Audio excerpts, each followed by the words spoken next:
In the course of automotive history, there are really just a few cars that set a new tone for design for a number of years to come. These are not necessarily the most beautiful cars of all time, but really the ones that set a number of new trends for years after their introduction.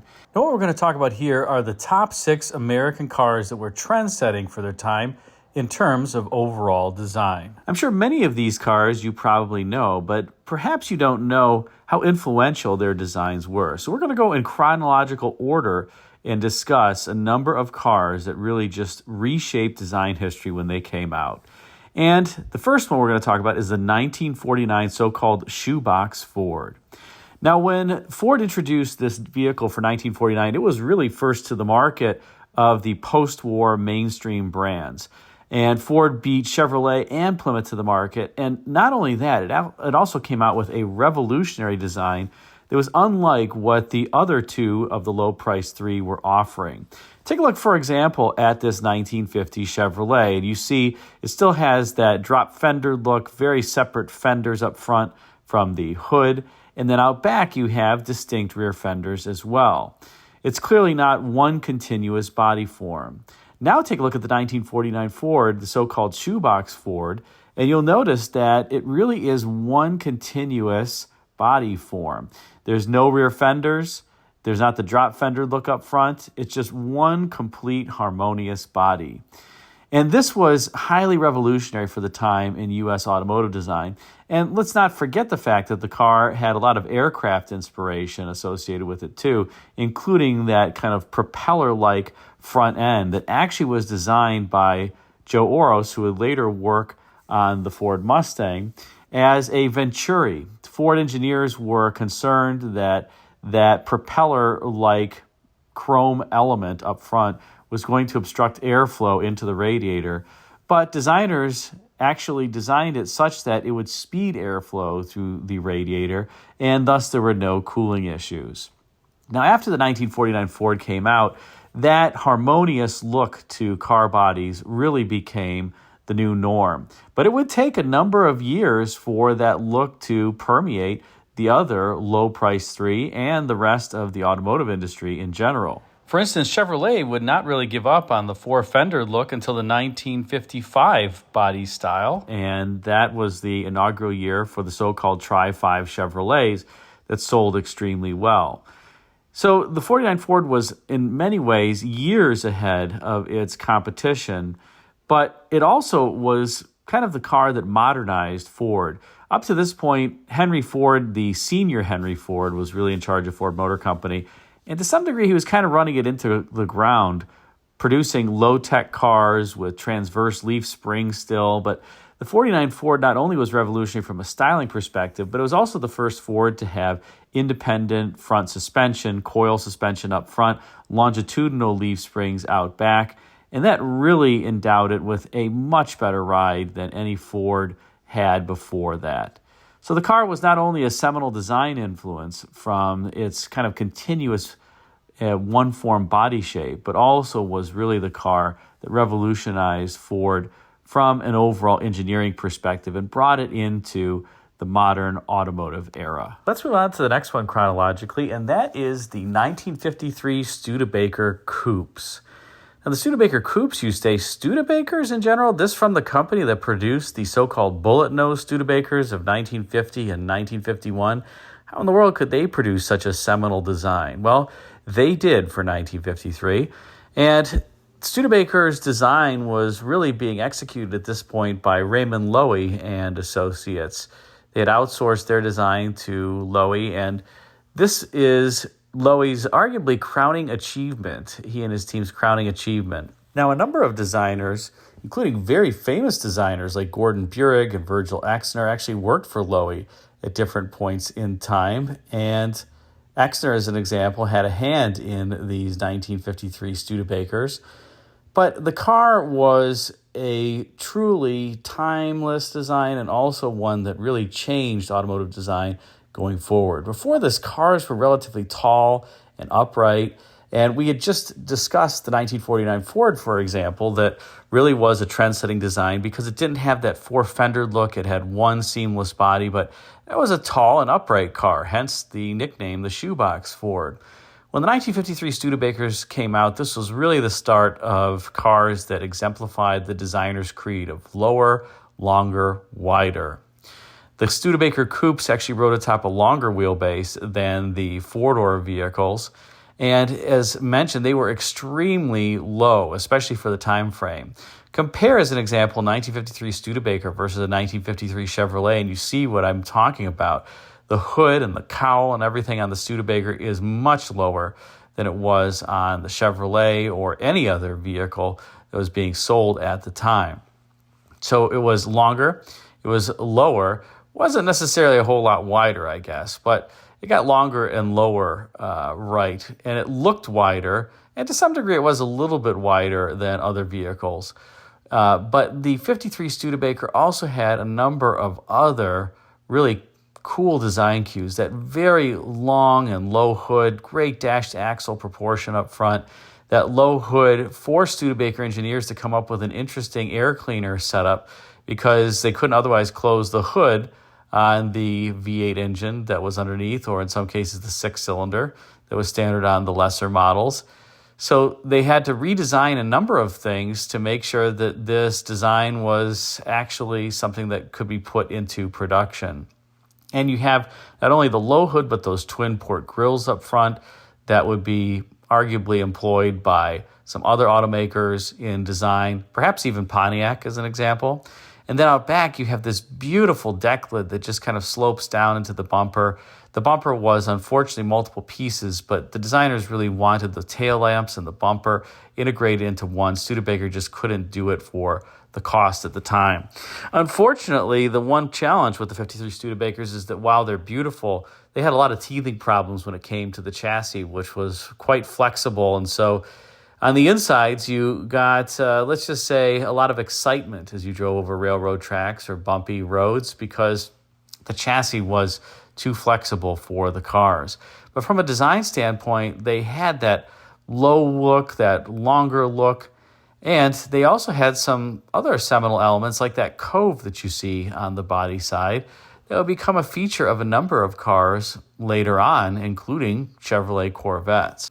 Unfortunately, however, the 1953 Studebaker was probably a little bit of the beginning of the end for Studebaker, and despite how great the cars looked, they really weren't all that great sellers, and it wouldn't be too many more years, you have to go into the 60s, until Studebaker would be out of business.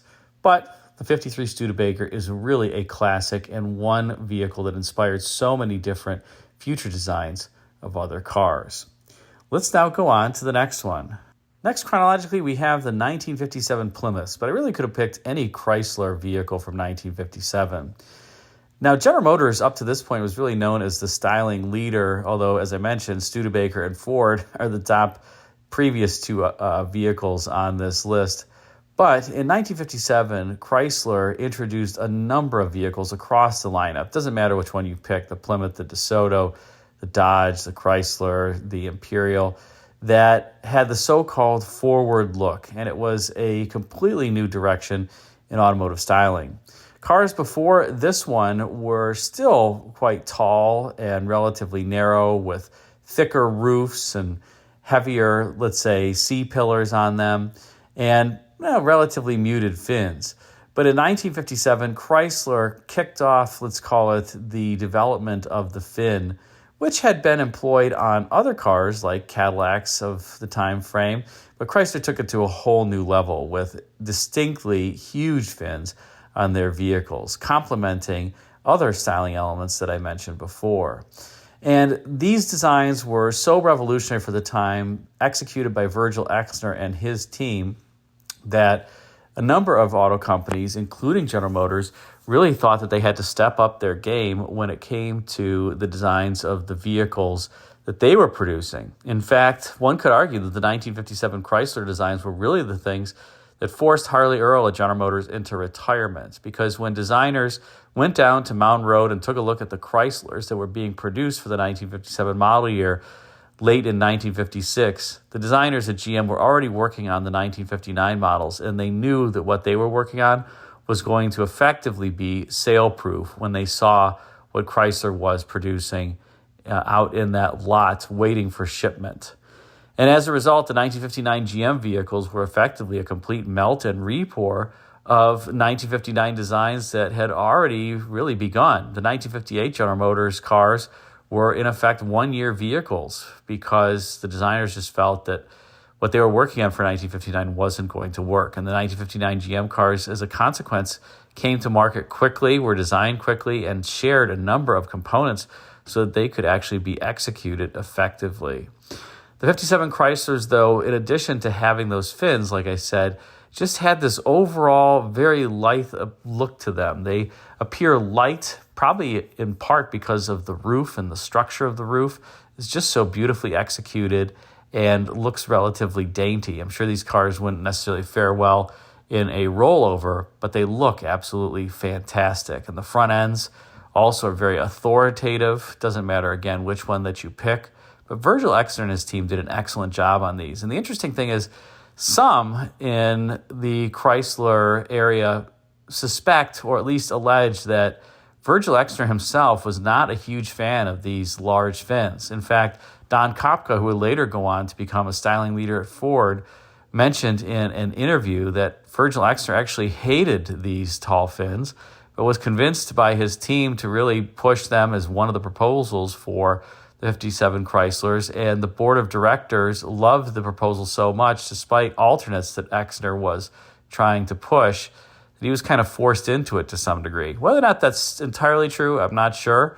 I had never really heard that story before reading the interview with Don Kopka, but no, Don Kopka really had no reason to lie, and he was part of the design team at Chrysler that worked on a number of these vehicles, including the DeSotos. So there you have it. Let's move on to the next one.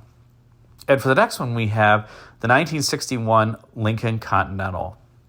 Now, we just talked about the supreme development of the fin, and that supreme development of the fin that kind of started with the 1957 Chryslers forced other automakers like General Motors into, I'll call it the fin race. So you have cars like the 1959 Cadillacs with these huge fins. Of course, Cadillac was not about to be outdone by Chrysler. They had to have even larger fins than Chrysler had in 57. So to contrast, as an example, a 1959 Cadillac with a 1961 Continental is pretty dramatic. This is definitely a study in stark contrast. Whereas the Cadillac is big, bold, brash, with lots of points and angular, let's say, sharp creases and forms. The Continental also has similarly sharp angles, but it's also very, very tasteful and understated and elegant in terms of its overall design. The body sides really don't have much in terms of surfacing to them aside from a slight level of convexity. The belt line just kind of has this gentle rise or kick up to it. And you have these blade-like fender forms in the front and the rear. And those blade-like fender forms and quarter panels really then establish the overall car. And you have a Continental greenhouse, is what Ford called it. The greenhouse of the car, which is inset from the belt line, and this little trough that kind of runs around it. That is the styling of the 1961 Continental. It was so different from what was out at that time frame. Again, think about a 1961 Cadillac that you see here with not only the fin, but a lower skeg line, or the 1961 Imperial that's just, let's call it bizarre, with those pod headlamps up front and, the huge fins out back. The 61 Continental was tasteful and muted and understated and elegant all at once. And it set the design direction for Fords for many years to come with this very sharp, like crease forms and the so-called fill the box design where the fenders and the quarters were pulled all the way out. This, again, would kind of be Ford's design philosophy all the way through the late 1980s with the Panther platform cars as an example. And others would try to copy it, but none were really as successful as the 61 Continental. Cars from GM also tried to copy the 61 Continental. Most dramatically, the responses from GM included the 1963 Grand Prix, a beautiful car that's very clean with unbroken lines and very simple surfacing, as well as the 1965 Cadillacs, which were such a dramatic departure from Cadillacs of just a few years prior that you saw. So the 61 Continental influenced a lot of design, and you have to say it also influenced Chrysler because one of the lead designers on the 61 Continental, Elwood Engel, became Chrysler's design vice president. And in fact, some of the proposals for the 61 Continental, back when it was originally supposed to be a Thunderbird proposal, for those who don't know, the 61 Continental actually started as a theme for a 61 Thunderbird, and Robert McNamara liked it so much that he asked the designers to turn it into the Lincoln, which you can imagine this was a proposal in the Ford studio. The Ford studio is effectively sending the Lincoln studio something to execute. That did not go over well in all likelihood. But in any case, the 61 Continental really just inspired the Chrysler designs as well, and a number of rejected proposals for the 61 Continental, some elements of those made them onto Chrysler vehicles of the subsequent years, as Elwood Engel just kind of took some of those ideas over to Chrysler with him and then executed them. And I think some of those Chryslers of that era are absolutely fantastic. So 61 Continental, for that reason, is the next one on this list. Now let's move on to a car that was the next trend-setting design, and that is the 1976 Seville. So there's a lot of intervening years in between the 61 Continental and the 1976 Seville, and there are lots of beautiful cars, I just want to comment, that came out in those years. And it's not that those cars were anything other than beautiful. I mean, you think of cars like the 63 through 65 Riviera, the 66 Toronado as an example. These were all gorgeous cars, but they weren't necessarily cars that set the styling and trends for years to come. The next one that would really set the styling for years to come, though, would be the 1976 Seville. And when you take a look at the 76 Seville, why is that? It has this very angular waterline, these relatively sharp creases to it. It was Cadillac's first so-called internationally sized car designed to compete with Mercedes, as an example, at the time. So it was smaller. It was based on a stretched Nova chassis, but Cadillac engineers really did a fantastic job taking what was a relatively crude underpinnings and cheap underpinnings. And if you've driven a 76 to 79 Seville, they actually drive very nicely. They also have under hood a Oldsmobile source V8 engine with fuel injection, a Cadillac exclusive fuel injection setup. So Cadillac's big V8 engine of the time, the 500 cubic incher, just couldn't fit in that Nova platform, and they came up with something that was lighter and smaller and worked quite brilliantly.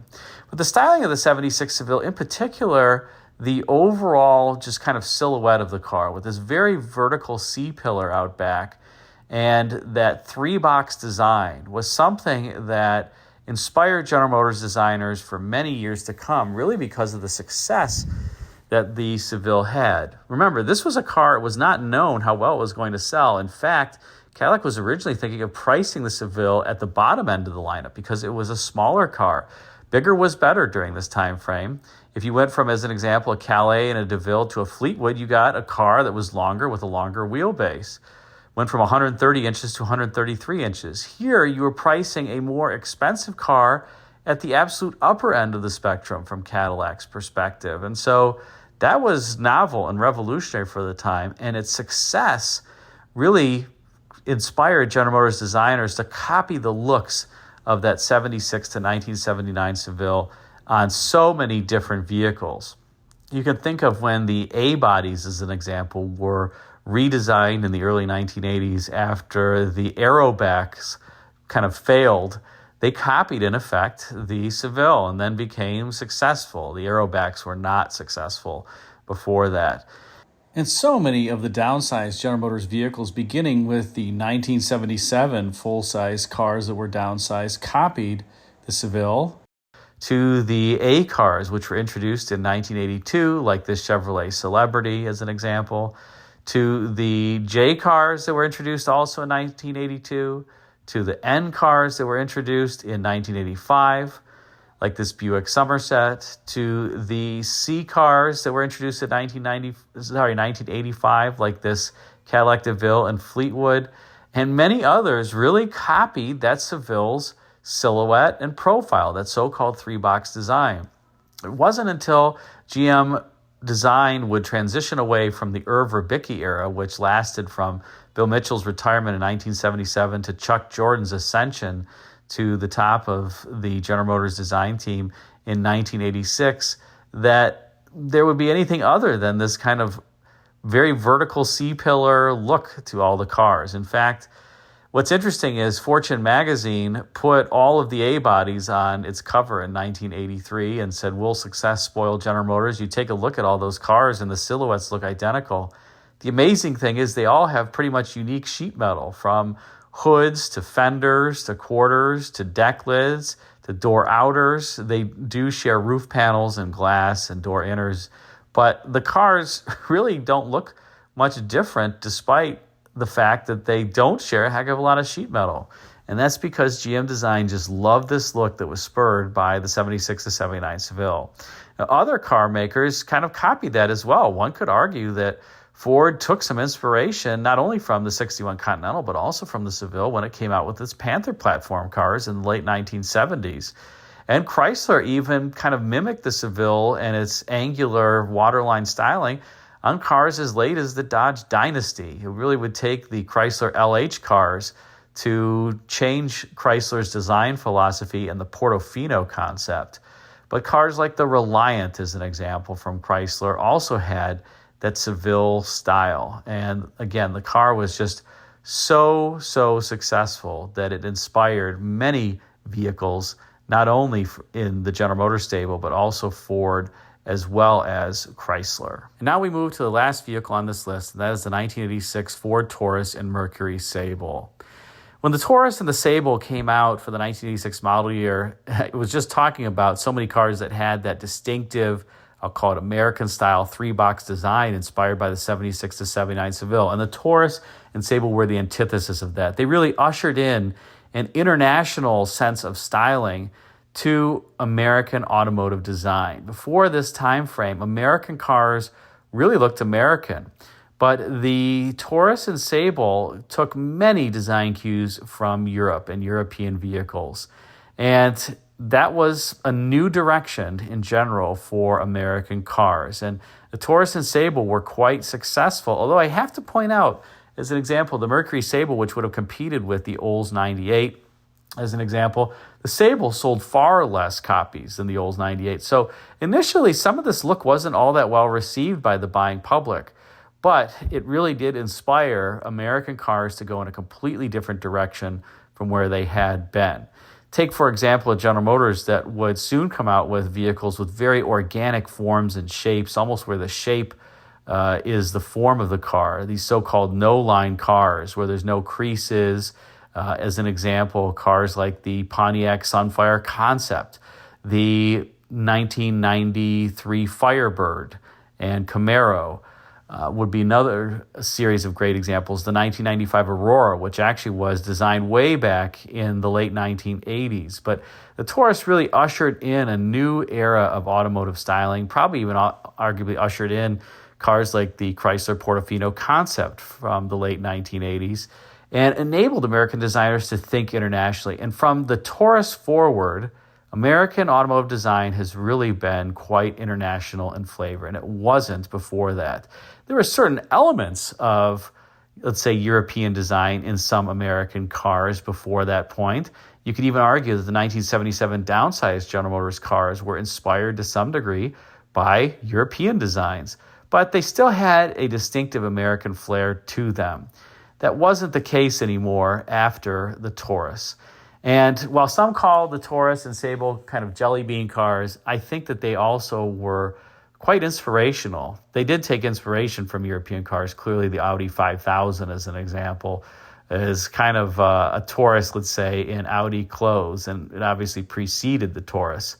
But the Taurus and Sable were the seminal vehicles that changed the buying public's mind when it came to what automotive design should look like, and that was true both inside and out. Even on the inside, these cars had the rotary knobs for HVAC controls, as an example, when typical slider bars were much more common Of course, the rotary knobs were much more European in nature. I do find it humorous that Ford actually went back late in the design on the interiors and added fake wood grain because the Panther platform cars were so successful. They felt that they were just going too far away from what was being successful at the time and had to add a little bit of a flair into the interiors that was truly American, which meant fake wood. Perfect.